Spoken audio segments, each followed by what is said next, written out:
A few weeks ago, we got some hands-on time with the brand new Fujifilm X-T30. We found it to be a lovely little camera. It had a lot of the specs of the X-T3, but in a super small, lightweight body, perfect for everyday photography, lifestyle photography, and perfect for travel photography. And Fujifilm have given us a chance to really test that last one out. They gave us a full production model of the X-T30 and flew us out to Rome to really try it out as a compact travel camera.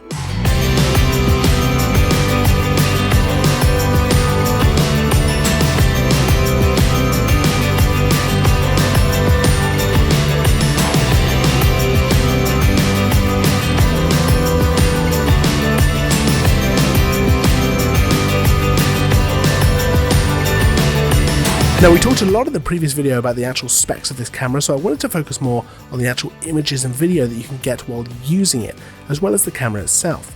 So I mentioned in the last video that the X-T30 has the same sensor as the X-T3, a 26.1 megapixel APS-C X-Trans 4 CMOS sensor. But it gives you these rich, detailed images. They're especially lovely for such a small APS-C camera. And the dynamic range is also pretty decent. While exploring Rome, I was able to capture these narrow streets, getting detail in both the streets that were in shadow and in the sky. And I was actually particularly impressed with the colours I was getting as well. They're nice and rich. Now, you might expect that from Fujifilm, but it's still impressive to have in such a small APS-C body, getting these lovely, deep colours.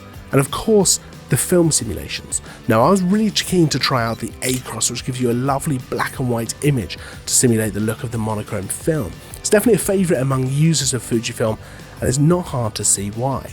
Another simulation I was keen to try out was the Eterna film simulation. Now, this works really well with video. It's great for colouring in post later. It just works really well when you're shooting any kind of video.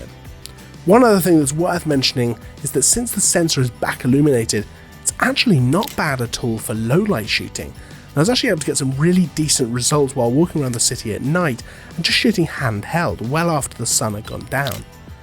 Now, similarly to the X-T3, the X-T30 is also a great video system. A lot of the video specs of the X-T3 have carried over here to the X-T30. So you've got 4K video at up to 30 frames a second, you've got 1080p at up to 120 frames a second, so you can get that awesome slow motion, and that's what a lot of this is shot at.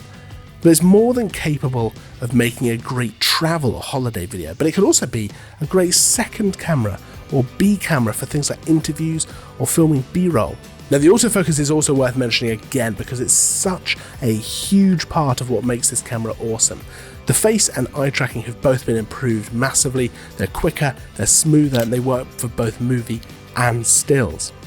The AF also works down to -3 EV, which is actually pretty impressive. And frankly, while I was out taking night shots, I was walking around the city at night, I hadn't even really considered it until about halfway through shooting that I was having no issues with autofocus locking on, whether it was on a tripod or handheld. It was just I had no issues at all with the dark. And when looking back now, that's actually super impressive because I don't remember walking around at night and taking night shots with a camera without having any autofocus issues at all. It's also very fast, and while a lot of cameras are fast with autofocus now, this was very noticeable while I was out shooting. I never had to wait for it to lock on. It wasn't really hunting around for focus. It was just very accurate and quick. Now, this was a pretty whistle-stop tour of Rome. It was a lot of walking, and having a small, lightweight system was very much appreciated. It's the kind of camera that you can just sling over your shoulder and take out with you or pop in your bag. And Fujifilm have actually called this the ultimate travel camera. And to be fair, I can see exactly where they're coming from.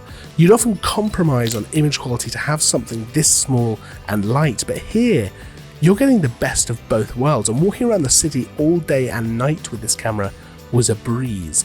I never once felt the weight of it or the size of it giving me problems, and it was an absolute pleasure to use.